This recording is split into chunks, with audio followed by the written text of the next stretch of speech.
Number 1 India news पर शाम 7 बजे देश विदेश की खबरें देखिए ममता रोज के साथ।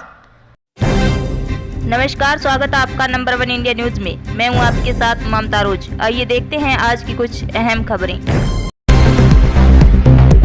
आपको बता दें कि शिमला ग्रामीण सीट राजघराने के लिए प्रतिष्ठा की लड़ाई बन चुकी है। यहां से हिमाचल के पूर्व मुख्यमंत्री वीरभद्र सिंह के बेटे और उनके गुजरने के बाद राजा बने 33 साल के विक्रमादित्य सिंह मैदान में है। बीजेपी लगातार विक्रमादित्य और उनकी मां प्रतिभा सिंह को लेकर परिवाद का आरोप लगा रही है।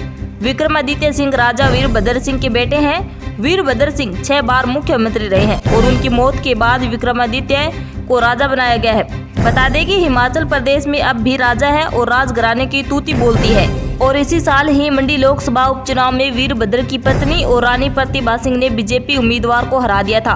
विक्रमादित्य सिंह की मां रानी प्रतिभा सिंह हिमाचल कांग्रेस की अध्यक्ष भी है। यही वजह है कि बीजेपी चुनाव प्रचार के दौरान हिमाचल कांग्रेस को मां बेटे की कांग्रेस बता रही है। वहीं सीएम जयराम ठाकरे ने कहा कि हम राज नहीं रिवाज बदलने जा रहे हैं। वो एक बार फिर जीत का दावा कर रहे हैं। इस पर कुछ कहना चाहेंगे? इस पर विक्रमादित्य ने जवाब दिया कि मुंगेरी लाल के हसीन सपने देख रहे हैं। सीएम होने के बावजूद भी वह वास्तविकता से अनभिज्ञ है। प्रदेश में किसान, कर्मचारी, युवा क्या चाहते हैं उनको कुछ नहीं पता और उनका खुफिया यंत्र पूरी तरह से फेल हो चुका है। वह हर वर्ग की आवाज उठाने में विफल हुए हैं। आप इसका अंदाजा इसी बात से लगा सकते हैं कि उन्होंने अपने ड्रीम प्रोजेक्ट को लेकर ऐलान किया था कि वह मंडी में अंतर्राष्ट्रीय हवाई अड्डा बनाएंगे, लेकिन 5 साल हो गए, इसकी एक ईंट भी नहीं लगी।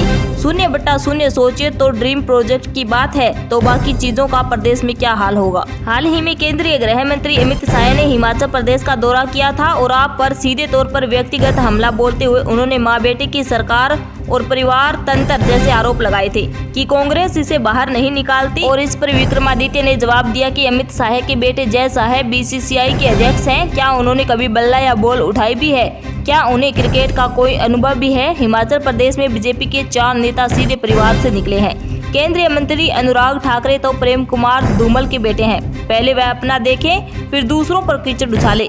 रही हमारी बात, हम लोकतांत्रिक व्यवस्था में विश्वास करते हैं और उसी के साथ आगे बढ़ रहे हैं। हम चुनाव जीतकर जनता के बीच हैं। जनता जो निर्णय लेगी वो सिर माथे पर है। वहीं आपको बता दें कि बीजेपी के साथ साथ हिमाचल प्रदेश में कांग्रेस भी अंदरूनी लड़ाई से जूझ रही है। उसे कैसे रोकेंगे? राजस्थान में अशोक गहलोत और सचिन पायलट की खींचतान सबके सामने है। साथ ही अगर जीतते हैं तो सीएम फैंस को लेकर खींचतान जैसे मामले से कैसे निपटा जाएगा। तो वहीं इस पर विक्रमादित्य ने कहा कि हम सभी अच्छे तरीके से हैंडल करेंगे। दूध का जला छाछ भी फूंक मारकर पीता है और जो राज्य में हुआ वह हिमाचल में नहीं होगा। इस बार टिकट वितरण भी बहुत अच्छा हुआ है। हमारा लक्ष्य है कि प्रदेश में पूर्ण बहुमत की सरकार बनाए। तो वहीं मुख्यमंत्री के फैसले के लिए अभी से सवाल बेमानी है। जब सरकार बनेगी तो विधायक दल की बैठक में इसका निर्णय लिया जाएगा।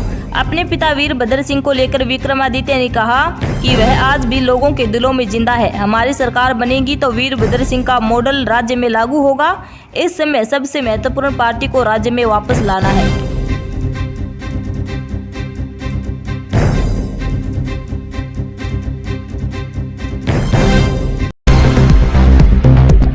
आपको बता दें कि लकड़ी के दरवाजे में छिपाकर दिल्ली से खरीदी गई शराब को बिहार में सप्लाई करने वाले एक गिरोह का पर्दाफाश कर आउटर नॉर्थ जिला की पुलिस ने 2 आरोपियों को गिरफ्तार किया है।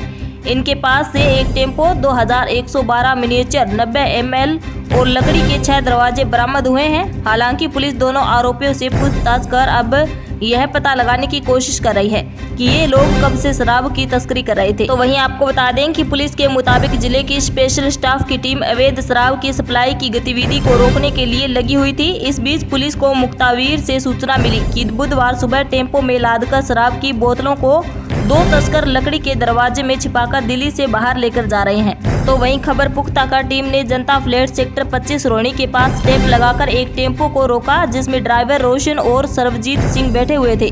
दोनों को टीम ने काबू कर लिया। टेम्पो की जांच की गई तो उसमें कुल 6 सप्लाई कड़ी के दरवाजे लदे हुए थे, जबकि सभी दरवाजों को छेनी और हथौड़े की मदद से खोल दिया गया। तो उसमें पंजाब में बिक्री के लिए रॉयल ग्रीन विस्की के कुल 2112 मिनिएचर मिले। पूछताछ में आरोपियों ने बताया कि वह लंबे समय से बिहार में अवैध शराब की तस्करी कर रहे हैं। फिलहाल पुलिस दोनों आरोपियों से पूछताछ कर रही है।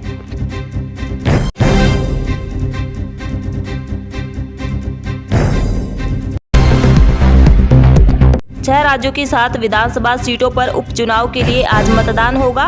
इस चुनाव में सांकेतिक मुकाबला भारतीय जनता पार्टी और क्षेत्रीय दलों के बीच है। हरियाणा के आदमपुर विधानसभा क्षेत्र 5 दशक से भजनलाल परिवार का गढ़ रहा है और वह इसे कायम रखने की कोशिश कर रहा है। बिहार में नीतीश कुमार के नेतृत्व में महागठबंधन की सरकार बनने के बाद यह पहली चुनावी परीक्षा है। आपको बता दें कि कुमार की जनता दल यूनाइटेड जदयू द्वारा भाजपा का साथ छोड़ने के 3 महीने से भी कम समय के बाद बिहार में पहला उपचुनाव हो रहा है। भगवा पार्टी उत्तर प्रदेश में गोला गोकर्णनाथ सीट को कायम रखने की कोशिश कर रही है, जबकि सत्तारूढ़ बीजू जनता दल शासित ओडिशा में मौजूदा विधायक के निधन से खाली हुई थी। दामनगर सीट पर सहानुभूति का लाभ उठाने के लिए दिवंगत विधायक के बेटे को उम्मीदवार बनाया गया है। तो वहीं तेलंगाना की मुनुगोडा सीट पर भाजपा और राज्य में सत्तारूढ़ तेलंगाना राष्ट्र समिति TRS ने आक्रमण तरीके से प्रचार किया है। यह सीट कांग्रेस विधानसभा द्वारा त्यागपत्र देने से खाली हुई थी और अब वह भाजपा के टिकट पर दोबारा चुनावी मैदान में है। आपको बता दें कि आदमपुर सीट 1967 से भजनलाल परिवार के पास रही है और दिवंगत मुख्यमंत्री ने 9 बार, उनकी पत्नी जसमान ने 1 बार और कुलदीप ने 4 बार इसका प्रतिनिधित्व किया है। इस उपचुनाव में कांग्रेस, इंडियन नेशनल लोक दल और आम आदमी पार्टी ने भी अपने उम्मीदवार उतारे हैं। तो वहीं बिहार की विधानसभा की 2 सीटों मोकामा और गोपालगंज पर उपचुनाव के लिए बृहस्पतिवार को मतदान होगा। दोनों सीटों पर सत्ताधारी महागठबंधन में शामिल राष्ट्रीय जनता दल और विपक्षी दल भारतीय जनता पार्टी के बीच कड़ा मुकाबला होने की संभावना है। मोकामा सीट पर पहले राजद का और गोपालगंज पर भाजपा का कब्जा था। तो वहीं भाजपा पहली बार मोकामा सीट से चुनाव लड़ रही है। पूर्व के चुनाव में वह इस सीट को अपने सहयोगियों के लिए छोड़ती थी। भाजपा और राजद दोनों ही इस सीट पर बाहुबलियों की पत्नियों को उम्मीदवार बनाया है। मोकामा में भाजपा ने सोनम देवी को मैदान में उतारा है, जो एक स्थानीय बाहुबली लल्लन सिंह की पत्नी है और अंत सिंह का विरोध करती रही है, और राजद ने इस सीट से अंत सिंह की पत्नी नीलम देवी को उम्मीदवार बनाया है। वहीं मोकामा में उपचुनाव राजद विधायक अंत कुमार सिंह को अयोग्य ठहराए जाने के कारण कराया जा रहा है। बाहुबली से राजनेता बने अंत सिंह ने मोकामा सीट पर मुख्यमंत्री नीतीश कुमार की पार्टी जनता दल यूनाइटेड जदयू के टिकट पर 3 बार, 1 बार निर्दलीय और 2020 में राजद उम्मीदवार के रूप में जीत हासिल की थी।